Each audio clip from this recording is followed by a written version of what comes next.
Hey, welcome back everybody. Appreciate you being here. And as you can see, we've had a major weather change here in what Chris in the Woodyard calls the banana belt here in southern Illinois. I think we wound up with 13 inches of snow a couple days ago. And wow, been rather busy and hardly anything to do outside because for 2 days we were getting pounded. But prior to this snow, we were getting hit pretty hard. As you've seen in the last video, if you were here, which I hope you were, firewood stand was getting hit, and Evan and I were busy doing deliveries and stuff like that. So thought I'd bring you along tonight. And I say tonight because I'm home from work and I'm already running out of daylight here. So I got something in the mail from Wolf Ridge to remedy that and to bring you guys that have these smaller splitters an idea that I kind of came up with, and I know somebody else has probably already thought about it, but I got a hold of Bob Nelson over at Wolf Ridge, asked him a few questions and asked him if he could send me a couple parts, and he did, which I paid for. I didn't have him send them to me. I bought and paid for them, but he got those out as soon as he could. So I got that in the garage, and I want to show you that idea. But for now, you guys can tell by my voice, I've been kind of down and out for a couple days during this storm. It was a good time to be in the house. Had a head cold pretty bad and this and that. So before I run out of voice, I'm going to get the 22 RS out of the garage here before it goes back and show you what I come up with for a remedy for splitting after work. And while I'm doing that, I'm going to let you guys watch some footage of pre-snowstorm. Evan and I did a little delivery, thought we'd bring you all along on that. And I'll throw a little bit more footage in there of pre-white crap. So take a look at that, and I'll be right back with you in the garage a little bit later.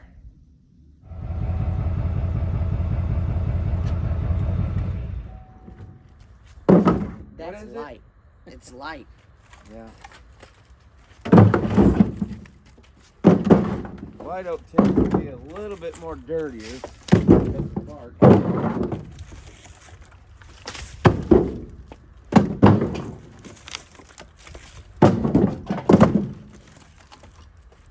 Alright.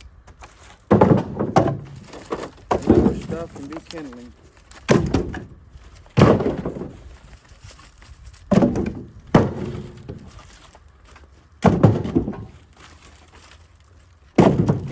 It was actually snowing last night a little bit. Yeah. When I went outside, had my light on, it started.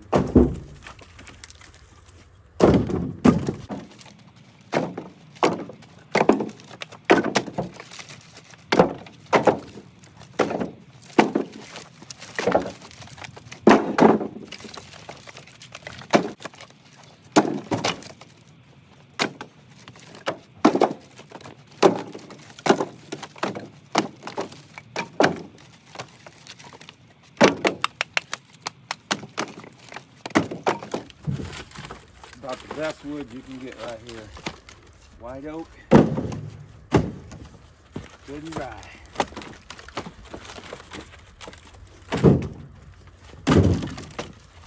This oak here dried faster than the oak at the house because of the all-day sunlight. Wood dries a month or two quicker over here. It's been running at least 2 to 3 months ahead of schedule over here in the all-day sun.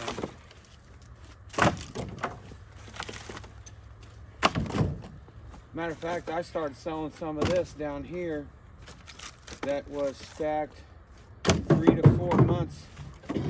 Yeah, 3 to 4 months later than some of the stuff at the house.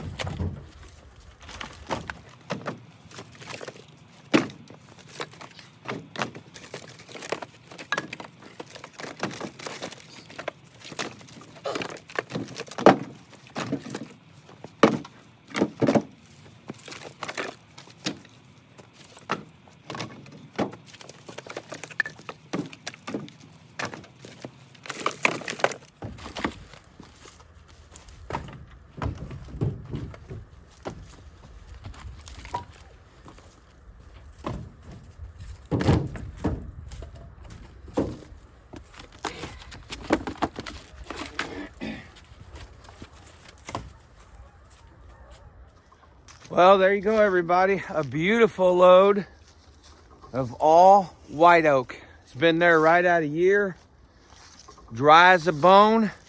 This is going to one of the customers that Evan has delivered to every year. So he's paying for a delivery fee and he's paying us to stack it. So there is more money sometimes in delivering. This here at the Firewood stand would be $125 for all oak face cord. But when you deliver it and stack it, people pay for convenience. Here we go. We're heading down the road.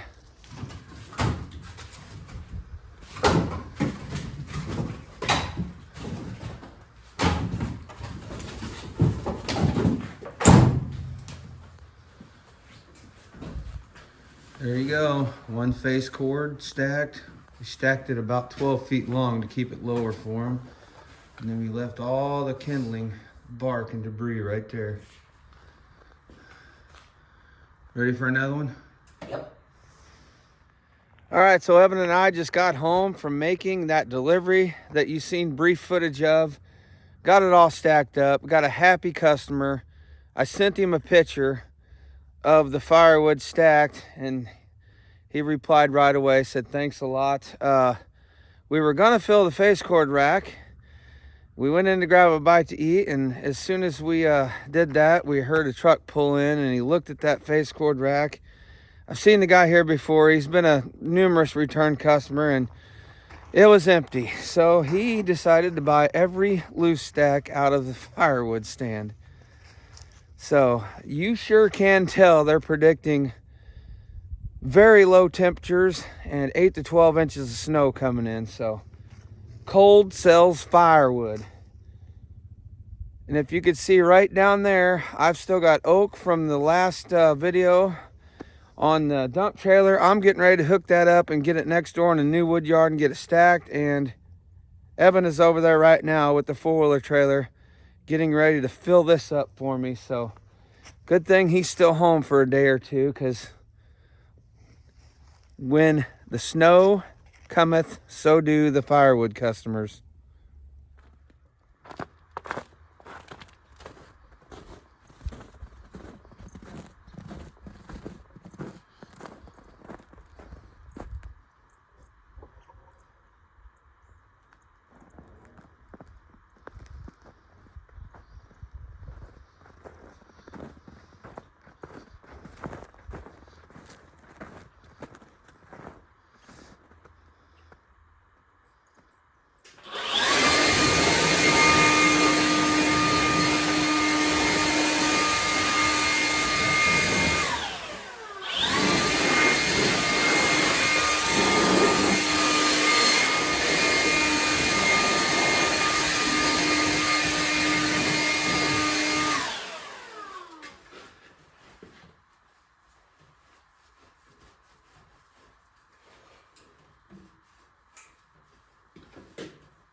All right, everybody, as you can see, I am in the shop, and this is what I received from Wolf Ridge.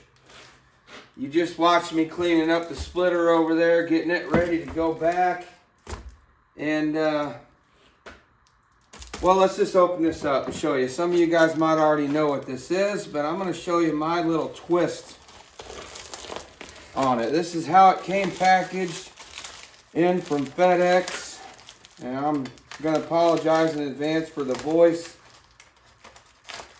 It is still a little bit hoarse. I'm still fighting this head cold.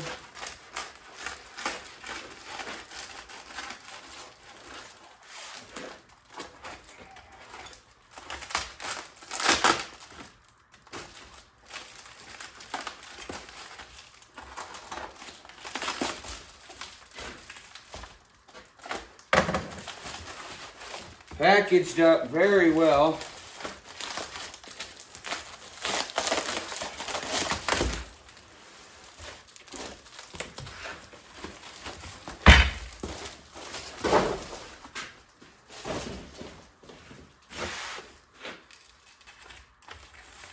And I think a lot of you guys out there, like I said, know what this is.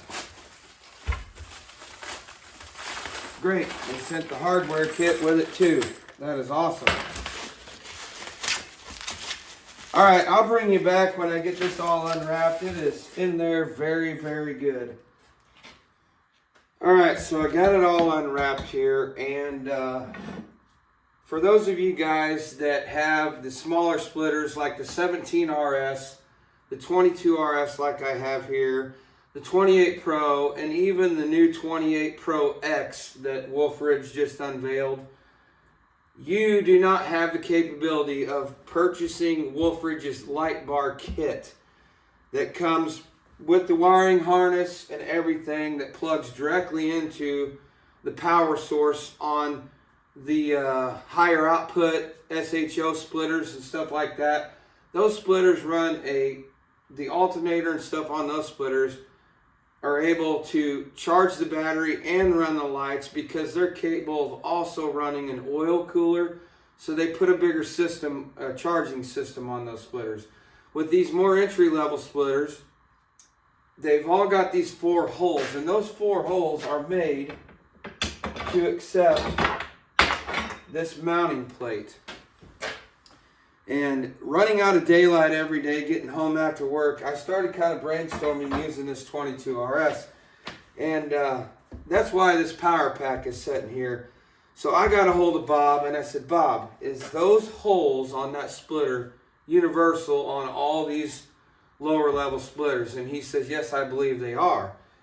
And I said, well, I can't purchase the light bar kit because it won't run it. And he said, correct. You need to have the high output machines with the heavier alternators. And I said, well, would you break that kit up? Would you be able to sell me just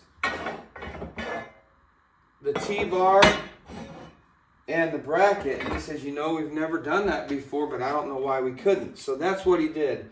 They sent me the hardware kit to mount the plate to the splitter and the T-bar. And as you see sitting here on the counter, I went to Amazon and just purchased, I think these were like 29 bucks, these Reductive regular 110 plug-in LED lights. Now these are, I ordered the smallest wattage I could because I figured with 2 of them on top of this light bar, I didn't really need that much because these go up to, there's 3 settings, 5,000 lumens each light. So I figured 10,000 lumens was going to be plenty, and I wanted to keep my wattage low.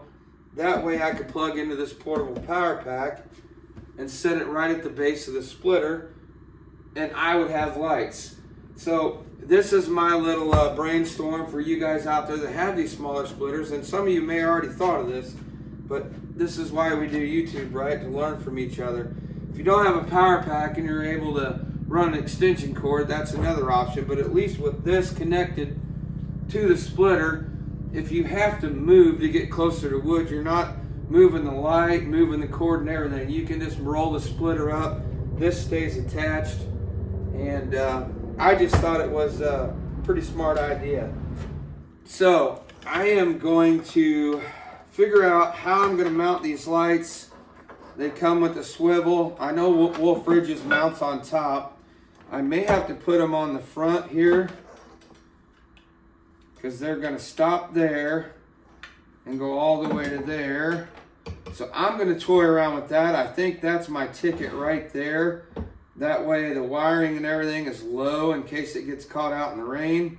Now these are outdoor, but that gives me the full range of motion straight down, and I could point at the splitter, and even this would point out in front of the splitter, maybe get onto your wood pile. So I'm going to have to come up with some screws to mount these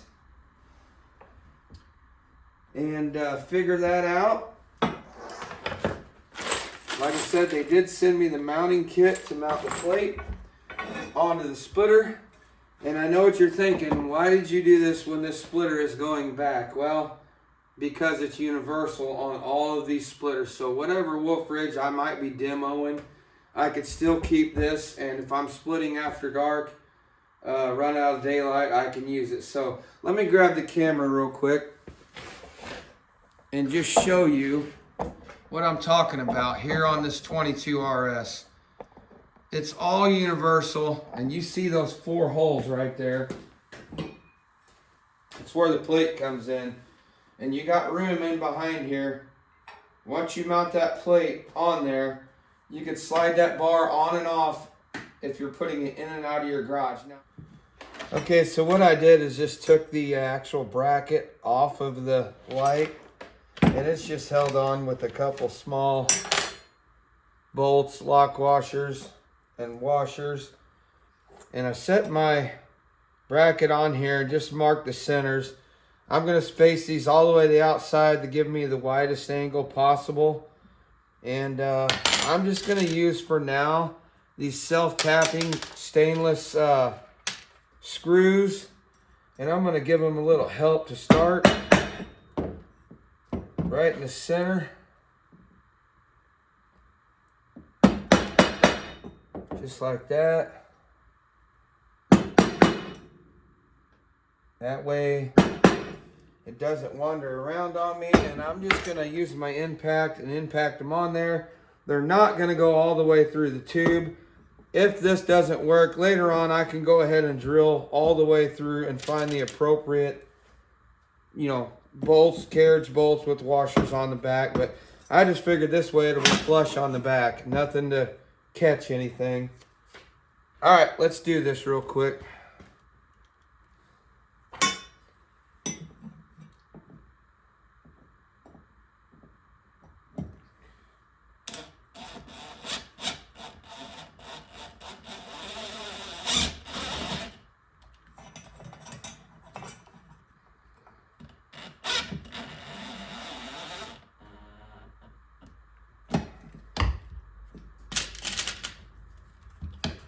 It is aluminum, so you do not want to go overboard.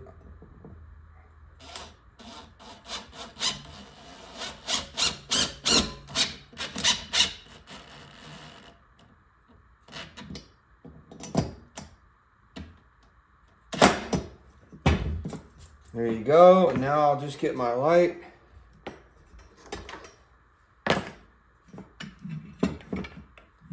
Put back on, and you guys get it from there. All right, so there you go. There's one light. I'm going to get these tightened up, do the other side, and then for the cords, I'm just going to leave a little bit of extra room for them to swivel. And I am probably going to zip tie them all the way down. All right, everybody, so what I did is I just put some black tape behind this plate, and I'm going to tighten just 2 bolts down just for the purpose of this video. Like I said, this splitter is not mine. I don't want to mar this all up unless it's staying on there permanently. And we're going to tighten these down real quick, and then I'll put the light bar on there and show you what I come up with.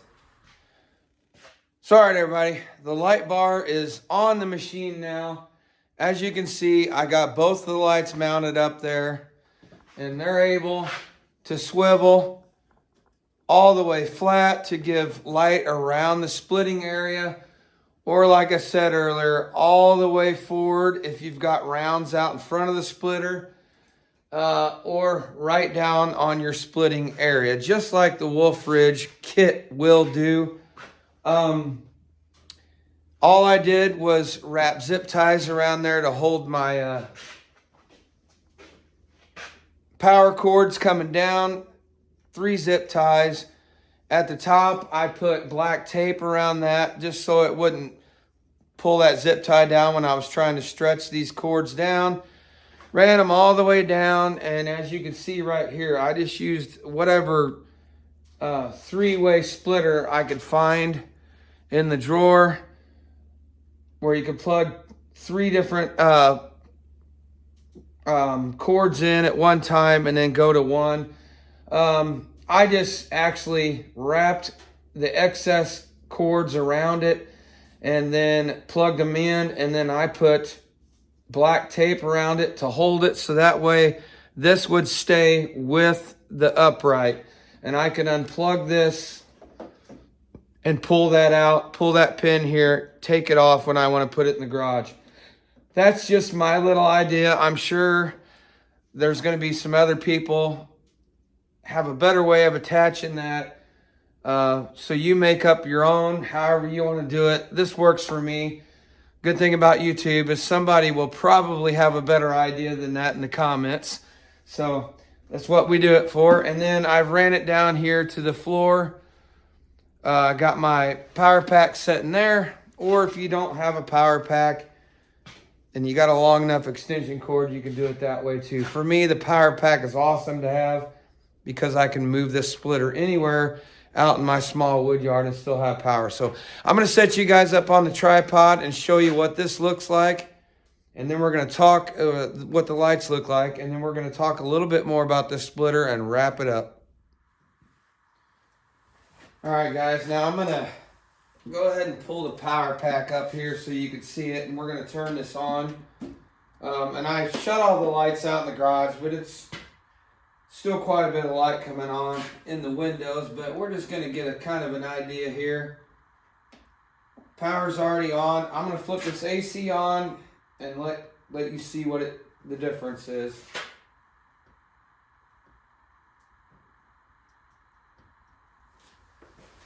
I just want to see what it looks like through the camera. So yeah, pretty impressive difference. These lights have 3 different settings, like I said, and that's definitely going to make a difference at night. As you can see, the shine coming off of there. So there you go for all you folks with these entry-level splitters that don't have the big enough charging station. Onboard charger, alternator. There's an idea for you. So, all right, I like those lights so well, I thought I'd just end the video with them on. I'm gonna let them run a while and see what it does to the power pack, but I am sure that power pack will run those lights for a long time, for extended run time. And that's what this idea was about. So guys, just a brainstorm idea from me. While splitting and running out of daylight like we're all doing this time of year, if you have these smaller entry-level machines, this is a way for you to fix that problem. So you can get a hold of Wolf Ridge, contact them through their website, give them a call and tell them you're wanting to buy this system I got here, which winds up being just the T-bar and the bracket and the hardware kit. And you could do this same thing in literally 15 or 20 minutes for the splitter you have. So hopefully this helps somebody. I learned so much from YouTube, watching other people, different ideas. Thought I'd pass this along. Hit me in the comments if you see something that could be a little better on that. But for me, this works. As far as the 22RS, as I've said numerous times, it is going to its new home. Nathan, you are getting a great splitter. I really hate to see this one go, but that's why I'm doing this, to show you guys different options that Wolf Ridge has. And Norm and his dad Tom over there at Widman's has been so good to me, and there is another one coming. When Norm picks one up or I drop it off, he insists that I take another one home. There's going to be a big change coming. So look forward to that. And as far as this splitter goes, in a nutshell, guys, if you're wanting a splitter that is very mobile, you see I got it hooked to the Honda here. It pulls it easily. I push this splitter around by hand. It's got all of the girth and everything that even the bigger splitters up to the Pro X has. don't be deceived by this 22 RS. The tonnage on this, I haven't had it struggle or give me a fit on anything I've put through it. Very, very fast. Auto cycle is excellent. Saves you a ton of time. Honda motor. 22 gallon per minute pump is where you get that speed from. So when you make that jump to the 28 Pro, you lose a little speed. You do gain a little more power. 28 Pro definitely has a little bit more power than this one, but like I said, I haven't had this thing struggle. Very, very nice splitter. If you're looking for a splitter you're able to move, if you don't have a tractor or have to use a truck to move it, you can use a four-wheeler and even push it by hand, but I will say on relatively level ground, because this splitter is still coming in at a pretty heavy weight. I can't think of it right now. As always, I will leave the links to Wolf Ridge in the website or in the description of this video below. I will also leave links to these lights that I bought off of Amazon. I'll try to leave the link to that if this light system is something you're interested in doing. And as you can tell, I'm losing my voice, so I really need to shut up and wrap this up. But Nathan, you're getting a great splitter. Now, Nathan wanted me to put one of my TOA stickers on here, but I think I'm going to let him do that. That way he can put it wherever he wants. And Nathan's going to be getting a t-shirt and a couple stickers. And I appreciate you guys out there that are watching, that are going and looking up Norm, using the videos, learning, checking out Norm's dealership, and giving him the business. That means a lot. So guys, I'm going to wrap it up with this one. If I get a chance, there will be some clips in the end of this video of this thing sitting outside at night, just so you can see that. So hopefully I get a chance this evening to do that. I'm going to finish up a little bit cleaning on this and get it ready to go. So guys, I appreciate you being here. As always, until next time, get outside. We'll see you.